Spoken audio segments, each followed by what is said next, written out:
Some wounds don't come from strangers. They come from the people who taught you what love is supposed to feel like, then use that lesson to control you. This story isn't about cheering for anyone's downfall.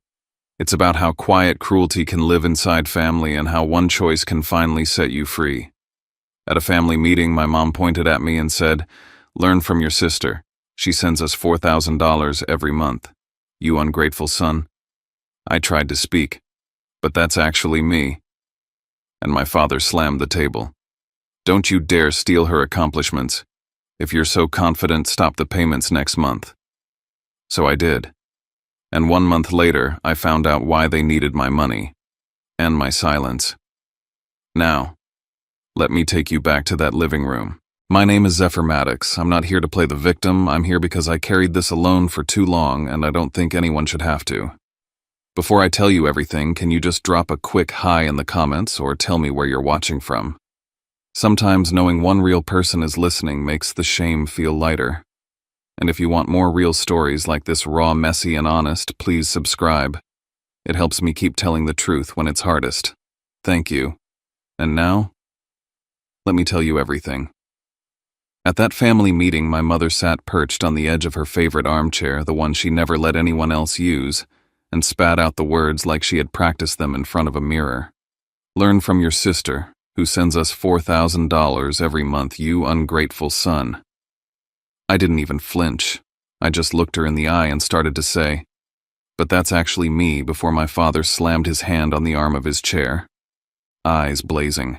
"Don't try to steal your sister's accomplishments, then try stopping the payments." That sentence, it didn't leave a bruise, it left a crater. And I think they knew exactly what they were doing. My name is Zephyr Maddox. I'm 30 live in Aurora, Colorado, and work long shifts at a food processing facility just outside the city. I've been on my own since I was 20, but I never stopped trying to earn their approval. Every birthday, every holiday, I sent money. I didn't have much, just my paycheck, a crummy apartment near the train tracks, and my grandfather's old pocket watch, the only thing in that house that ever felt like it really belonged to me. I flew back home to Asheville, North Carolina, because my mother had called me 3 times in a single morning with that tight-clipped tone she saves for disappointment and discipline. "We need to talk. It's serious." That's code in our family. Code for bring your armor. I stepped back into the same house I grew up in, and nothing had changed. The air still smelled faintly of lavender and judgment. Family photos lined the hallway like reminders of a play I was never cast in. My sister Sloane always took center stage in every frame, every story. I was just background. We sat in the living room for what they called a family talk, which always felt more like a trial. My mother led with disappointment. My father let her go on just long enough to set the tone, then delivered the first blow. "You think 50 cents is funny?" He held up a printed screenshot of a transaction. My name. A transfer of $0, $50. I stared at it like it was some kind of joke. He didn't laugh. Neither did she. "You think this is cute?" My father continued, his voice climbing. "Your sister Rain sends $4,000 a month. 4,000. And you send us this. What kind of man are you?" I blinked. Rain. That was the name I'd been using. Or rather, the name Sloane had suggested I use when she first floated the idea of us giving back to our parents. "Make it a surprise," she said. "Don't use your real name. Let's keep it anonymous, like from an angel." She even came up with the nickname Rain. Rainbow, you know, something light and good. I went along with it. I wanted to believe it was meaningful. Now my parents were staring at me like I was the joke. I opened my mouth to correct them. "That's..." But my father cut me off with a raised voice that felt rehearsed. "Don't you dare try to take credit for your sister's sacrifice. That money came from her. You think we're stupid?" I looked at Sloane. She sat there calm and beautiful as always, with that look of calculated innocence that had served her well all her life. She didn't say a word. Not one. Not "that's not true," not. It was his idea, not even a look of guilt. Nothing. That silence gutted me. I stopped trying. There was no point. The whole meeting was a performance, and I was just the fall guy. My dad leaned forward for the final line. If you think you're so clever, stop sending money next month. Let's see what happens. Later upstairs in the guest room that used to be my bedroom, now stripped of any trace I'd ever lived there, I opened my suitcase and ran my fingers over the old pocket watch from my grandfather. Etched inside it still read, "Keep your time, don't give it away." For the first time, I understood. It wasn't just about time. It was about worth. On the flight back to Colorado, I stared at my bank app. My automatic payment to my parents was scheduled for the 10th of each month. My thumb hovered, then pressed. Canceled. They said I was worth nothing. Let's see what happens without me. The moment the plane touched down, I got a text from Sloan. "Don't do anything stupid. Mom and Dad are watching." She didn't mean it as a warning. She meant it as control. Back in Aurora, I stepped into the small one-bedroom apartment I'd been renting for 5 years. The hallway light flickered, the radiator hissed, and the window still leaked cold air. Nothing changed except me. I went back to my routines, up at 5 long shifts at the plant evenings, spent too tired to think. But now every task felt like it echoed with the insult 50 cents. That was how they'd chosen to see me, after everything. On Saturday, I pulled on my orange safety vest and headed to the construction site where I worked weekends. I needed those shifts to make up the $4,000 a month I had been sending. I'd taken extra certifications, skipped vacations, lived off instant ramen, and budgeted down to the cent. I did it not because I was rich. I did it because I wanted to believe that being good would buy me a seat at their table. Instead, it bought me a ticket to humiliation.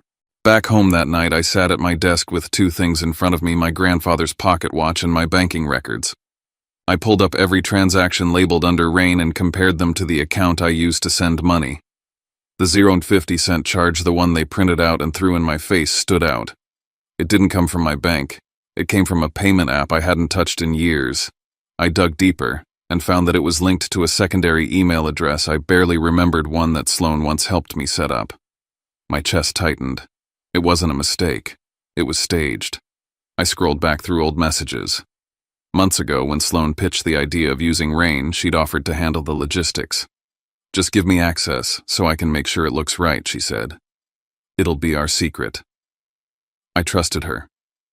She was my sister. But she'd used that access to send a single transaction under my name, just enough to flip the narrative, make me look like I was mocking them. I called the bank, asked about the origin of the 0.50 charge. The rep confirmed it came from a different device than mine. I didn't need them to say the name. I knew. Sunday morning, I stood at the construction site, wind howling through the steel beams, knuckles split from the cold. I'd put myself through this. For them. And now they thought I was worth a quarter of a candy bar. I stared at my hands. These hands that had fed them, sacrificed for them. The irony wasn't that they believed I sent 50 cents. The irony was that even when I gave everything, they never looked at me the way they looked at her. I got home late that night, stripped off my boots, and sat in the dark. The pocket watch ticked beside me like a metronome of shame. I made a list. 1, find out if Sloan ever used the name Rain professionally. 2, look into what my parents actually needed the money for. They weren't broke. Were they just comfortable using me? 3, don't send another cent, no matter what. At midnight, an email pinged on my phone. New device accessed your account. Not me. Someone was watching me, trying to see what I'd do next. I didn't need a name on the IP address. I already knew who it was. The day the automatic payment would have gone through, my phone didn't stop vibrating. It buzzed through breakfast, through my walk to work, and through every break I took on the factory floor. Missed calls stacked like dominoes. Mom, Dad, Sloan. Messages flooded in. How could you do this to your family? We counted on you. You ungrateful, selfish boy. From Sloan, pickup. Don't make this worse. The pressure wasn't grief, it was panic, and it told me everything I needed to know. If Sloan had really been the one sending the money, my silence wouldn't have triggered a 3-alarm fire. That night, I messaged Harper Lynn. She was the kind of person who never trusted anything without receipts. We'd been tight since high school, though. She'd moved to Denver and built a reputation as someone who could dissect the truth with surgical precision. I told her everything over ramen, every shameful detail. How I grew up playing backup to Sloane's spotlight. How I started sending money because I believed I owed them for existing. How I never said no even when it hurt. How they took my name and smeared it with 50 cents. How they propped up a lie so tightly that even I began to question my memory. Harper didn't say, "I'm sorry." She didn't pat my hand or tell me family is complicated. She leaned back, arms crossed, and asked 3 questions. Why did your parents need $4,000 a month when they still have income? Why didn't they ask you anything before accusing you, and why are they so ready to believe a fake name over their own son? We spent the next few days pulling threads. Harper started where people hide the least public behavior. I gave her everything I had: old messages, screenshots of family group chats, bank statements I'd saved out of habit. Harper didn't comb through them like a detective. She audited them like a systems analyst. Her logic was clean and ruthless. If someone's in real debt, they talk in numbers. Installments due, dates, interest rates. Your parents, they talk like they're owed tribute. I tried to argue. She cut me off. If someone's suffering financially, they cut back. Your mom is showing off a handbag that costs half your paycheck. The pieces started to line up like a jigsaw puzzle flipped right side up. Photos of luxury purchases that aligned with my transfer history. Facebook check-ins from my dad at a local betting lounge. Posts from Sloane laughing about how her big bro always had her back. They weren't hiding. They just never expected me to look. Then Harper hit me with the worst part. Did your family ever mention a college fund or inheritance from your grandfather? I hesitated. He had money, I think. There was talk of an old life insurance payout or something after he passed, but it was vague, and I never saw any of it. Harper stared at me for a beat, then nodded. If they got that money and funneled it all into Sloane's education, her lifestyle, whatever, then they're not repaying any debt. They just chose who got to live well. And now they're asking you to keep the engine running. Something cracked open inside me, not rage, clarity. The $4,000 I sent every month wasn't some noble act of gratitude. It was a silent ransom for a role I was never allowed to audition for. I was funding the illusion that they were still a proud, stable family. I remembered sitting on that couch during the family meeting trying to say, "That's actually me," and being told to shut up. My dad didn't want the truth. He wanted the story. The one where Sloane succeeded and I owed them my penance for being the disappointment. Harper didn't let me drift into self-pity. She asked what I wanted to do. Keep letting them narrate your life or draw a line. I told her I wasn't sending another cent. But I also knew the calls and texts were just the beginning. When I got home, I changed the secondary lock. I ran diagnostics on the security camera outside my door. I backed up every bank record and message into cloud folders. And for the first time in years, I considered changing my phone number, not to hide, but to draw a line they couldn't step over without breaking it. That night, while I lay on the couch, I got a message from my mother. It was short and chilling. "Your father and I will be visiting this weekend. We need to talk in person." Not a question, not a request, a declaration. I stared at the screen, cold dread blooming in my chest. They weren't done with me. They were coming. I spent the next 2 days in prep mode. Not emotionally, there was no preparing for that. I mean logistically. I updated my building manager, told security not to buzz up unfamiliar guests. I saved everything: screenshots, timestamps, call logs. I even wrote out a timeline just in case. Because I knew what was coming wasn't a visit. It was a siege. Saturday morning, the knock came. Not a buzz, just a steady pounding. I opened the door to see all 3 of them, Mom, Dad, Sloane. They stood like they owned the place. No greeting, no apology. Just Mom stepping inside like it was still my childhood home. "We've been up all night worrying," she began with a voice more rehearsed than genuine. Dad followed, already angry. "You embarrassed us. You turned your back on your family." He launched into a monologue about duty, about shame, about how I was letting jealousy ruin everything. I glanced at Sloane, who sat on the arm of the couch like a guest of honor. She stayed quiet, letting the noise swirl around her until she dropped in a line so cleanly cruel it stunned me. No one made you stop. You chose this. They cornered me in my own living room. Demanded I sit. Demanded I listen. Demanded I fix it. Mom said, "You think 50 cents is a joke?" It humiliated us. Dad laid down a payment plan like I was some debtor under his thumb. "You owe us 2 months. That's $8,000. Today." He pointed at my phone. "Open your banking app. Set it back up. Now." I didn't move. That's when Mom made her mistake. In the chaos, she referred to my secondary account by name, one I never mentioned out loud to her. A nickname only Sloan ever heard me use. That was the slip. That was confirmation. Sloan had told them everything. The money pipeline, the schedule, the name Rain. She'd scripted it all, fed it to them in pieces, made herself the hero without lifting a finger. And they believed it because it was easier than believing in me. When I didn't comply, Sloan finally spoke with her soft, careful voice. She brought up something I said years ago, something like, "If I'm ever in a place where I can help, I will." She twisted it into a lifelong contract. "You promised Zephyr. You said you'd take care of us." "No, I didn't. I said I would help when I could." And I did. Over and over. But help given freely isn't a lease agreement. Then Dad changed tactics. He got quiet cold.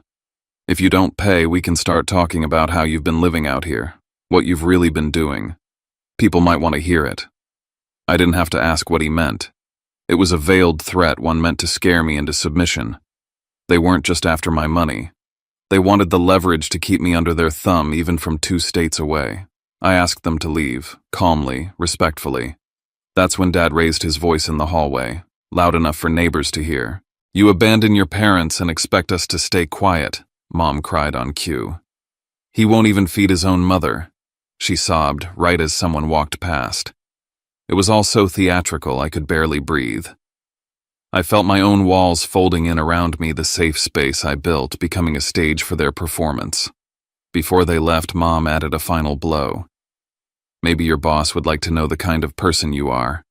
Maybe they'd understand why someone like you shouldn't be trusted." She was no longer asking for money. She was threatening my job, my life, my name. After the door closed behind them, I stood frozen. Then I locked every bolt. I saved every video, every text. I labeled the files. I drew a boundary, not just emotional, but digital, legal, physical. I wasn't just the black sheep anymore. I was their enemy. And enemies document everything. That night, a new number called me. I let it ring out. Then the voicemail came. "Hi, this is a verification call regarding an application for a loan in your name. Please call us back to confirm." I never applied for a loan, but I knew who had my info. I knew who left my apartment just hours before, and I knew without a doubt the fight was just beginning. The next morning I called the number back, half expecting it to go straight to voicemail or some scammy robocall prompt. Instead, a professional voice answered, crisp and clear, identifying themselves as a representative from a consumer finance service I'd never heard of. They said they needed to verify some details for a pending application for a personal loan under my name. My stomach tightened. I asked them to email me the information, and when it arrived, my jaw clenched at the address they used: my childhood home in Asheville, North Carolina. A house I hadn't lived in for nearly a decade. The phone number on the application was an old one, a burner line I used years ago, long forgotten. There was no way this was an innocent error. This was someone who knew my past like it was their own, and only one group had access to that. I forwarded the email to Harper and sent a quick message: emergency. Tonight that evening we met at her apartment. She'd already opened her laptop and had a spreadsheet started. She didn't waste time. "We're going to break this down like a forensic audit," she said. We started with the credit report. A fresh inquiry had hit within the last 48 hours, coming from the same loan company. Harper's fingers flew over the keyboard as she set up fraud alerts, with all 3 major credit bureaus locking down my reports so nothing else could sneak through. We made a list of everything: every email address, old security questions, login hints, previous banks I'd used. When I mentioned a secondary bank I had only ever told Sloan about, Harper paused. She knows where you kept the money, doesn't she? I nodded. That wasn't a guess anymore. It wasn't a guess. It was a fact. Harper dug deeper. I think they're not just trying to punish you, she said.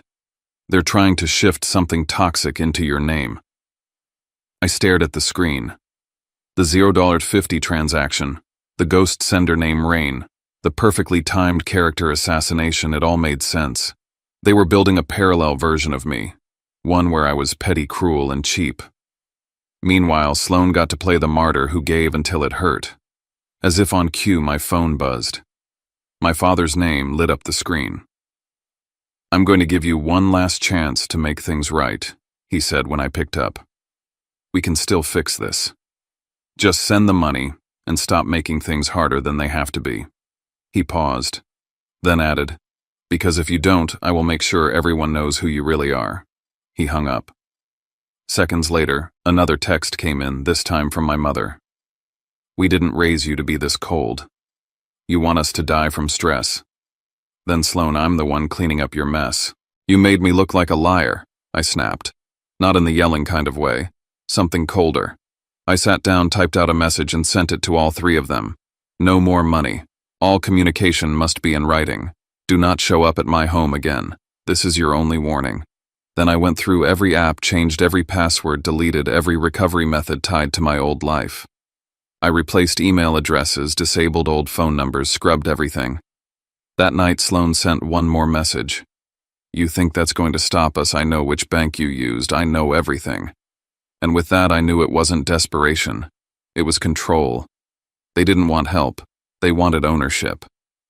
Harper closed her laptop. They're not done, she said. I know, I answered. But neither am I. That night, just as I started to feel a flicker of calm, an email popped up from HR. Subject, quick conversation. Tomorrow. Body, hey Zephyr. Someone called today with concerns. Can we talk in the morning? I stared at the screen for a long time. They'd hit my job. When I walked into the HR office the next morning, my heart was thudding so loud I could hear it in my ears. The manager, a woman named Lisa, gestured for me to sit down. She had a notepad open but hadn't written anything yet. That made it worse. Zephyr, she began gently. We had a couple of calls yesterday about you. One said they were a parent, mentioned concerns about your well-being, implied you were under a lot of stress and might be acting erratically. I felt heat rise in my face, but I kept my voice calm. And the other? She glanced at her notes. Someone claiming to be from a financial institution. Asked for your work schedule and location to verify employment for a loan application. It didn't feel right, so we didn't give them anything. I handed her a folder. I think my family is trying to discredit me. I've been documenting everything. Inside were screenshots of texts, timestamps of threatening calls, and a written timeline. Lisa nodded. We're not taking disciplinary action, but from now on we'll route all external inquiries to email. Just stay in communication with us. As I left the office, my legs felt weak. I leaned against the wall and texted Harper. Her reply came in seconds. They're escalating because they're running out of time. That night, Harper sent me a link. Look at this, she messaged. It was a community alert site tracking high-fee modeling workshops. One of the organizers matches someone Sloane follows. A recruiter promising casting opportunities. Entry fee in the thousands. My gut turned. I remembered overhearing Sloane on a call a few months back saying he'll cover it. He always does. I hadn't thought much of it then. Now I did. Harper's cursor blinked in our shared document. They needed cash fast. You were the fallback. I spent the weekend digging through old family records. Tucked inside a plastic file folder buried beneath tax returns was a printout of a trust document. My grandfather's estate. I wasn't sure how it had ended up with me, probably an oversight from years ago. One clause stood out. Funds to be held in trust for both grandchildren to be administered by the parents until age 25. My name was on the line. So was Sloane's. I never saw a cent. But Sloane suddenly got braces, a car, an apartment in LA when she turned 19. They hadn't been supporting us equally. They'd invested in her dream, and I was the insurance policy to keep it afloat. The next morning I saw them again, at the front of my building. Sloan was crying into her hands. My mom was pacing in front of the doors. My father was yelling something at the security guard holding up a phone. I stayed upstairs watching the camera feed. It was the same performance, but with a twist. Sloan now held up a photo, a screenshot of a $4,000 payment with the sender name Rain and blurred banking details. She cried, "He lied. He only sent 50 cents. My building's security stared confused, uncomfortable. I watched from the monitor, my jaw locked. Later that night, another ping from a credit bureau arrived. A new loan application. This one had progressed to conditional approval. Harper's message came immediately after. "They're trying to cash out using your name." Everything clicked. The character assassination, the forced narrative, the fake transaction trail, the credit fraud. They weren't just attacking. They were replacing me with a version that owed them, failed them, and needed to repay them. I held my grandfather's pocket watch in my palm, feeling the weight of time. Time I'd spent working in sub-zero conditions, sending money, hoping to be seen. And now time to stop being the cushion for their bad decisions. That night my buzzer rang. The hallway camera flicked on. My parents were there again, and Sloan. But behind them was someone new. A man in a dark coat holding a clipboard and a leather folder. At the same moment, a new text arrived. "This is a verification visit regarding an outstanding financial obligation. Please be available." I didn't move. I didn't speak. I just stared at the door, knowing the next chapter would either be the one where they took everything, or where I finally drew the line deep enough they couldn't cross. The knock on my door wasn't just a knock, it was a warning, a final attempt to pull me under. Through the peephole I saw them, my parents, Sloan, and a man I'd never seen before in a dark wool coat holding a clipboard and wearing the kind of thin smile people use when they already think they've won. My heart didn't race this time. I didn't panic. I wasn't the same son who once flinched at the sound of my father's voice or tried to explain myself into forgiveness. I spoke through the door, firm and clear. "You need to state your purpose before I open anything." The man answered, voice professional, dispassionate. "I represent Everbright Finance. I'm here regarding a pending debt associated with the Maddox family. We're conducting a verification process involving linked household members. That was the setup." My parents jumped in like they'd rehearsed it. "He's our son." My mom said, voice cracking just right. "We need him to verify he knows everything." "You're not going to leave us out here," my father barked. "This concerns you. It's your responsibility." I cracked the door an inch, just enough to see to be seen. The security chain held. "You're not stepping inside. If you need something, hand it over. Otherwise, this conversation ends here." The man slid a form under the door. I picked it up with a gloved hand. "Do you acknowledge that you're a related party to Sloan Maddox, aka Rain?" he asked like it was nothing. That name, that lie dropped like a knife. Sloan flinched, reflexively. She looked up too fast, lips parted, instinct kicking in before the performance could catch up. She was used to being Rain in every room except the one with our parents. Her body moved faster than her mouth could backtrack. I saw it. So did the man. I breathed once through my nose, calm. "I do not acknowledge financial ties to anyone standing out there. I will not confirm or deny any connection without legal counsel present. This is harassment. You are not authorized to pursue collections at my residence." I turned to my parents. "This isn't a family matter anymore. You brought someone to my door like I'm some walking ATM." "We didn't want it to be like this," my mother pleaded, eyes damp. "But you left us no choice." My dad stepped forward, trying to overpower the doorway. "You made this mess. You lied about Sloan. You stopped paying. You're gonna sign this or you'll see what comes next." "I didn't lie," I said. "I sent $4,000 every month from my own account. I can prove it. You want to talk about the 50 cents? The fake name, the lies about who was actually supporting this family." Sloan turned away. She knew the room had shifted. The man from Everbright narrowed his eyes. "There seems to be some disagreement on the record. We may need to follow up with formal documentation." You do that, I said. Just not here. Any future attempts at contact must go through written correspondence. You're on private property. Then I turned back to my family. I'm done being guilt-tripped, gaslit, and dragged into your chaos. You spent what I earned. You borrowed against dreams that weren't yours. And you tried to sell me as the villain in your story. My father sneered. It's all just money. In the end, it comes from the same place. No, I said. It came from me. The man from Everbright folded his folder and stepped back. Understood. We'll proceed accordingly. My mom began to cry loudly.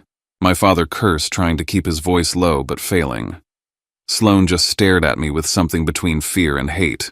I will call building security if you don't leave right now, I told them. They did. Eventually.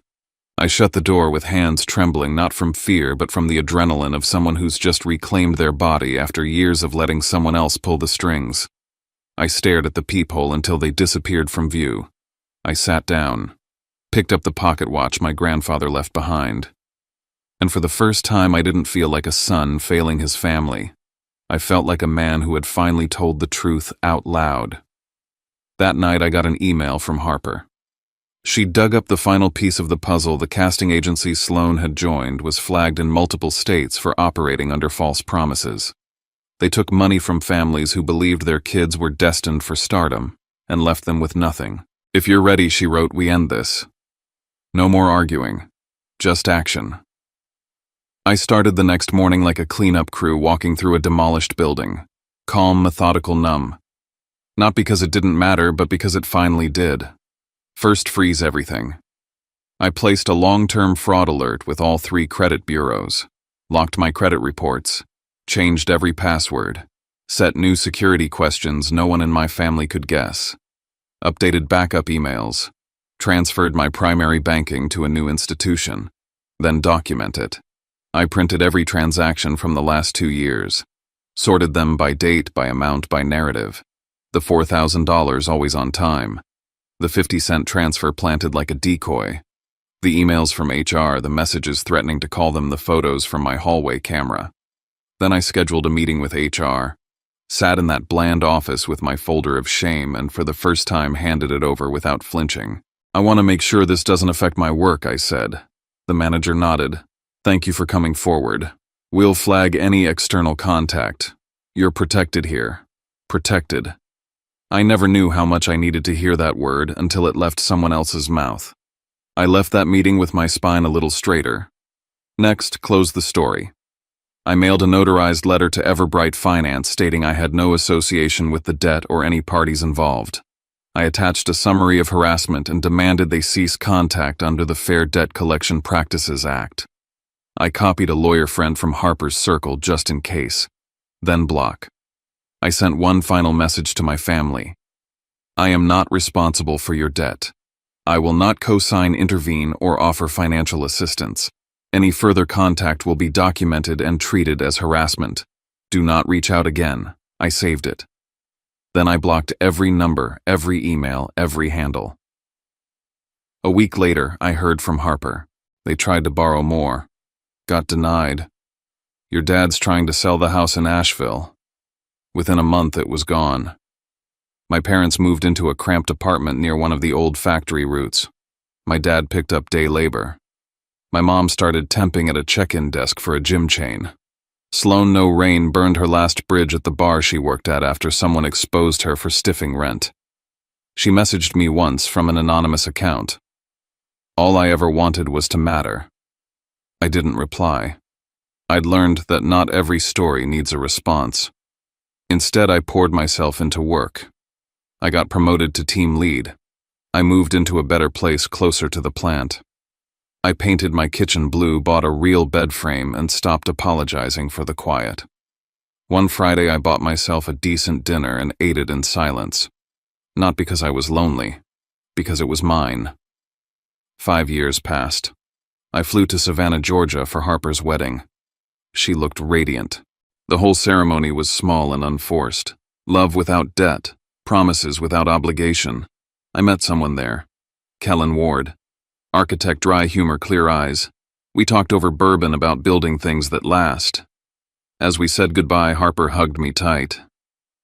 "You took your time back," she whispered. On the flight home, I opened the pocket watch.